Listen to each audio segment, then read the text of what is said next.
इसलिए प्रेमियों, एक एक शब्द को सावधानी के साथ पकड़ के रखो। आगे का समय बहुत खराब, इतना खराब है जिसके बारे में कोई सोच नहीं सकता, समझ नहीं सकता, उस भयावह स्थिति को कोई बता नहीं सकता। इतना खराब समय आने वाला है, क्योंकि ये लोग मानने वाले नहीं है। अगर मानना होता तो आज इस कार्यक्रम पर रोक लगाई जाती। क्या मैं कोई तोड़ फोड़ आंदोलन करना सिखाता हूँ? मैं राष्ट्रीय संपत्ति का दुरुपयोग करना सिखाता हूँ? शासक प्रशासक का कोई अपमान करना सिखाता हूँ?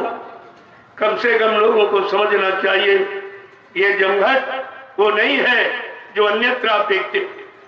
ये बिल्कुल एकदम निराला, ये सचिव लाने की तैयारी में है और वो कलयुग में जकड़े पड़े हैं। वो सचिव की बात कैसे समझेगी? उनकी समझ में नहीं आएगा। इसलिए एक एक वचन को संभाल के पकड़ो।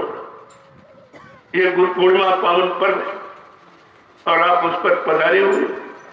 मैंने कहा था भाई संदेश सुन लो और मतलब यानी प्रसाद ले लो और धीरे धीरे यहां से चलो, यानी भीड़ मत करो। भीड़ से कोई काम बनता नहीं है।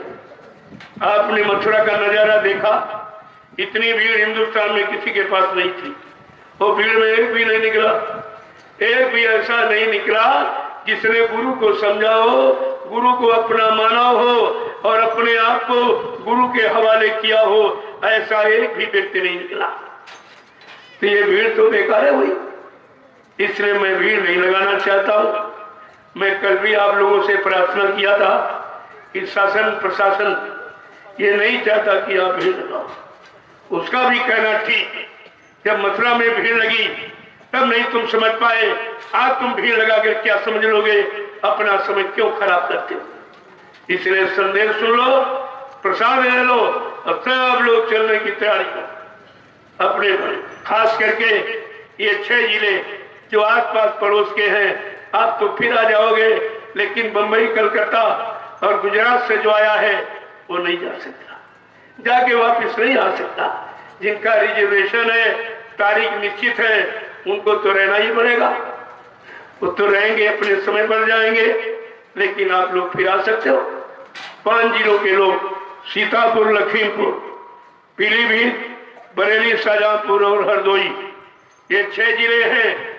आप प्रेम से जाओ और 25 के बाद फिर आ जाना। आपको भगाया नहीं जा रहा, लेकिन शासन प्रशासन के यानी नियम सिद्धांतों को मैंने हमेशा पालन किया है। मैं ही हिंदुस्तान में वो व्यक्ति हूं जो बगैर परमिशन के कार्यक्रम नहीं करता हूं। बगैर परमिशन आज तो अपने घर में बोल रहा हूं, अपने आश्रम पर, अपनी जगह पर। इसमें किसी का कोई हस्तक्षेप नहीं है। इसलिए मैं कह रहा हूं, वैसे मैंने 9 वर्ष जो हिंदुस्तान में घूम घूम कर यही राष्ट्रीय मंच लगाकर मैंने संदेश दिया और शासन प्रशासन से परमिशन लेके दिया। कोई ये नहीं कह सकता कि आपने परमिशन नहीं लिया, आपने यानी इसका प्रयोग क्यों किया, आपने नियम का पालन नहीं किया, आचार संहिता का पालन नहीं किया। ये कोई नहीं कर सकता। मैंने 9 वर्ष हिंदुस्तान में यही राष्ट्रीय मंच लगाकर घूम घूम कर मैंने संदेश दिया है और ये कहा आगे का समय खराब है। अगर संत महापुरुषों की बात न मानी तो निकल कचू मर जाएगा। और निकल रहा है, देख लीजिए, सब सत्य, सबका कचूमा निकल रहा, सब परेशान। चले, ऐसा समझ तो कभी नहीं आया। मुसलमानों का राज हमारे इस हिंदुस्तान में 350 वर्ष रहा, लेकिन इस तरह का माहौल, वातावरण उस समय के बादशाह सम्राटों ने नहीं बनाया जैसे आज के शासक बनाते। बच्चा बच्चा परेशान हो रहा। आज मुल्क का बच्चा बच्चा रो रहा अत्याचारों से। ये शासक की भ्रष्ट व्यवस्था हम तुम्हें बताने आए हैं। विश्व मसीहा बाबा जय गुरुदेव जगाने आए हैं। ये जगाने आए हैं, सुनाने, समझाने, सही सच्चे रास्ते पर चलाने, आपके मानव जीवन को सुधारने, आपकी जीवात्मा का कल्याण करने आए हैं। इनका काम तोड़ फोड़, आंदोलन, धरना गिराओ, रैली, ये मतलब राष्ट्रीय संपत्ति दुरुपयोग करने का नहीं है। जो राष्ट्रीय संपत्ति का दुरुपयोग करता है वो कभी राष्ट्रभक्त हो ही नहीं सकता, वो राष्ट्रभक्त कभी नहीं हो सकता।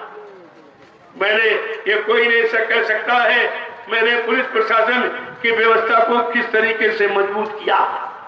पूरे हिंदुस्तान में जो शाकाहारी सद्भावना मिलन शांति शोभा कलश यात्रा जो निकाली उसमें मैंने पूरा अनुशासन का परिचय दिया।